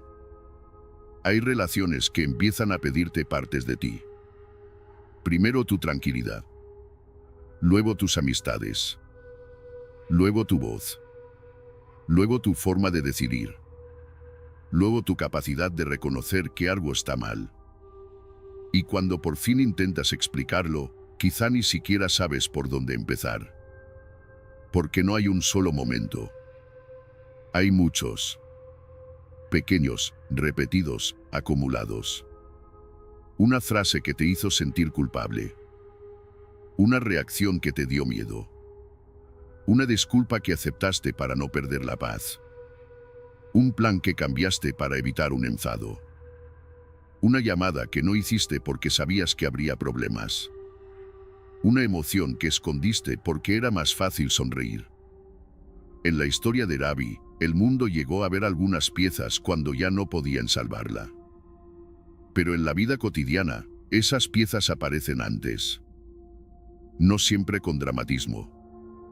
A veces en una amiga que deja de responder como antes. En una hija que mide demasiado sus palabras. En una pareja que ya no va a ningún sitio sin pedir permiso. En alguien que siempre tiene una explicación para justificar el maltrato del otro. En una persona que se ríe para quitarle importancia a lo que acaba de contar, aunque lo que ha contado no tenga nada de gracioso. Y ahí es donde esta historia debe servir para algo. No para sospechar de todo el mundo. No para convertir cada relación complicada en una investigación.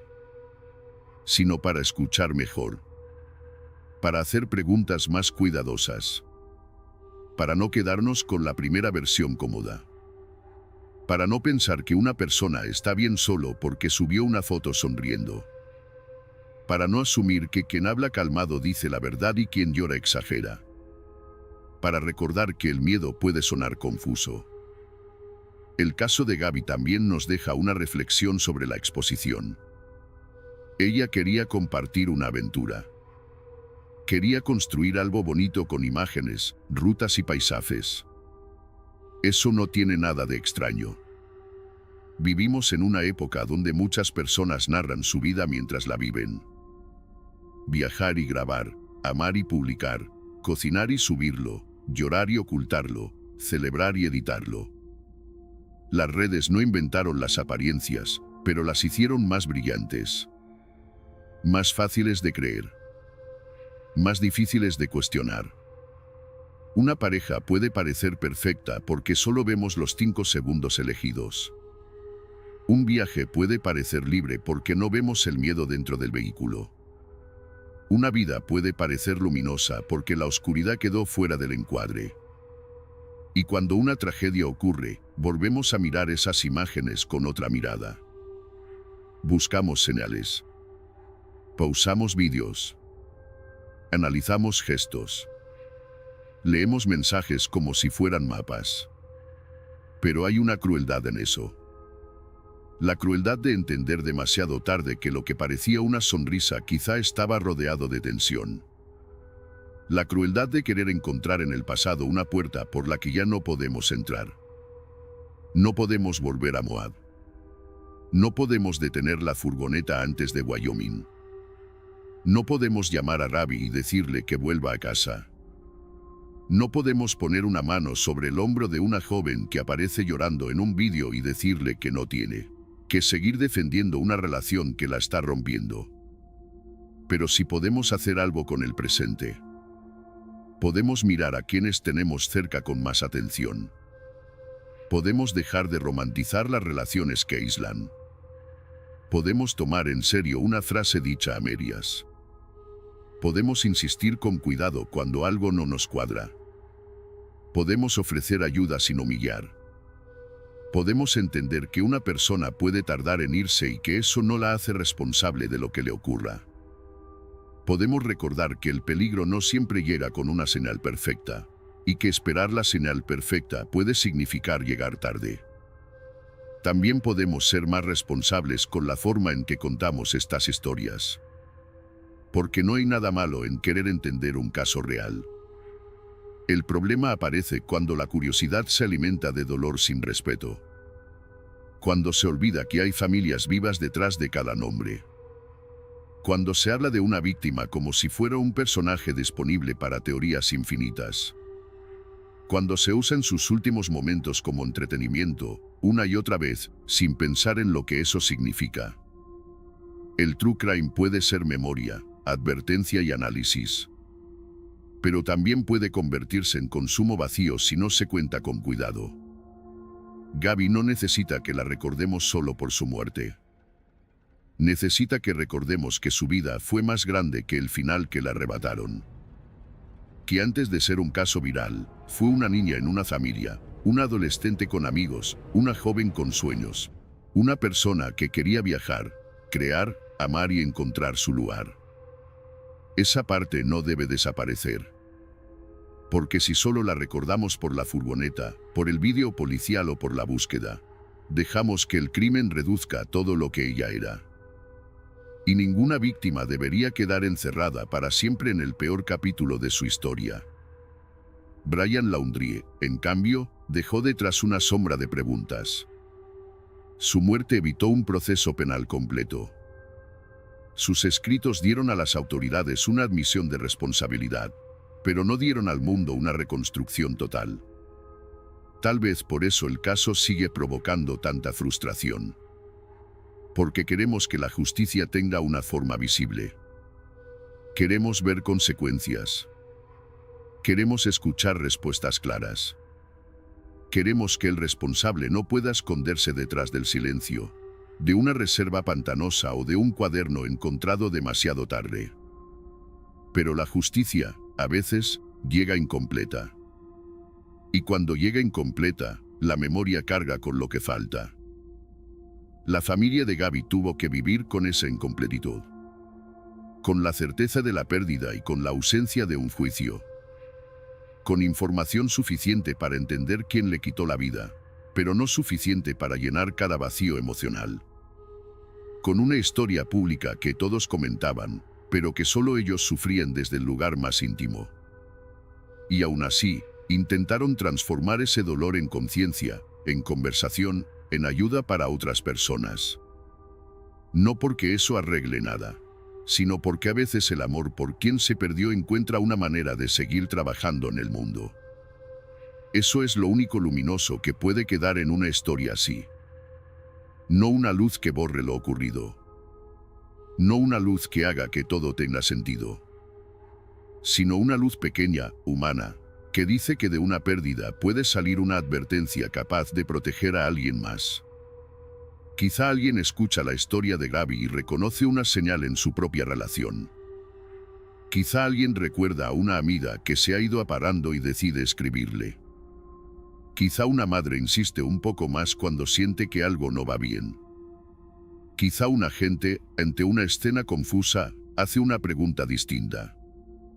Quizá una persona joven entiende que un viaje bonito, una relación larga o un proyecto compartido no son razones para quedarse donde hay miedo. Quizá alguien comprende que irse no es fracasar. Que pedir ayuda no es exagerar. Que una relación no vale más que una vida. Si algo deja este caso, es esa verdad sencilla y brutal. Ningún sueño compartido justifica perderse a una misma. Ninguna promesa de futuro debería exigir silencio. Ningún amor debería hacerte sentir que estás caminando con cuidado para no despertar la ira de la persona que dice quererte. Y ninguna imagen bonita en internet debe impedirnos ver que, detrás de una sonrisa, puede haber una historia que no se está contando. Gaby y Brian salieron a la carretera como una pareja que buscaba aventura. El país los vio después como un caso. Pero entre esas dos cosas hubo una vida real, con días que no conocemos, con conversaciones que no oímos, con tensiones que solo ellos vivieron, con oportunidades que quizá nadie entendió a tiempo. Esa parte invisible es la que más pesa. Porque la tragedia no nació el día que el mundo empezó a buscarla. La tragedia venía formándose antes, en espacios pequeños, en discusiones, en silencios, en señales que no fueron suficientes para detener lo que venía. Y ese es el punto que duele. Lo terrible no siempre aparece de golpe. A veces avanza despacio. Viaja contigo. Se sienta a tu lado. Sale en tus fotos. Conoce a tu familia. Dice que te quiere.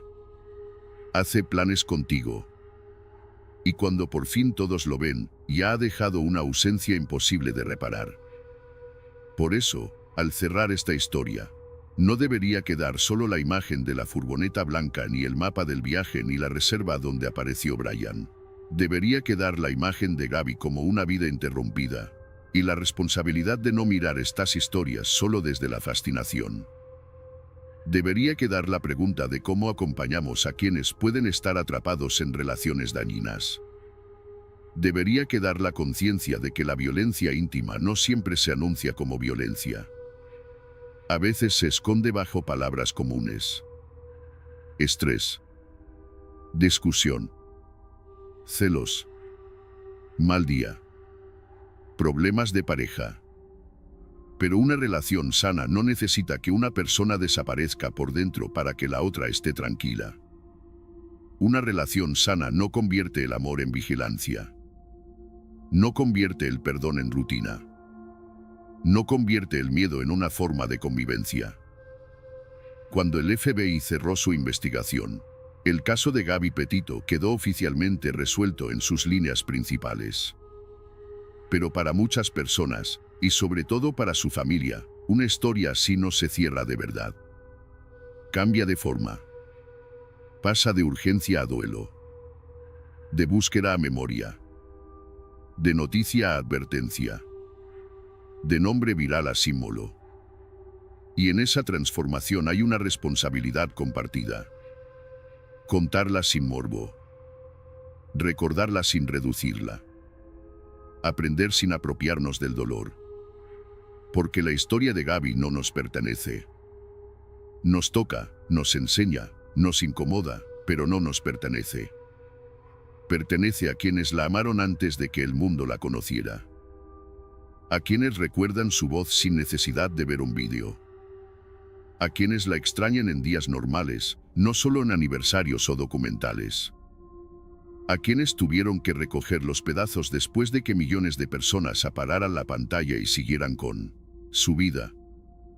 Para ellos, Gabby no es una historia viral. Es una silla vacía. Una llamada que no llega. Una hija que debería estar creciendo, cambiando, viajando quizá de otra manera, viviendo. Y tal vez la forma más respetuosa de contar su caso sea no terminar con Brian. No terminar con su silencio. No terminar con su cuaderno. No terminar con la reserva donde fue hallado. Sino terminar volviendo a ella. A Gabby. A la joven que quería ver el mundo.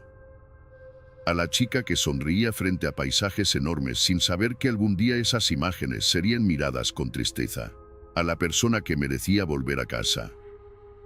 A la vida que no debió convertirse en advertencia, pero que ahora nos pide, de alguna forma, que no miremos hacia otro lado. Porque en el fondo, esta historia no trata solo de una desaparición que se volvió viral. Trata de lo fácil que puede ser confundir una imagen bonita con una vida segura. Trata de lo tarde que a veces aprendemos a leer las señales. Trata de una familia que pidió respuestas. Trata de una joven que no volvió. Y trata de todos los silencios que, si se escuchan a tiempo, quizá todavía pueden romperse antes de convertirse en tragedia.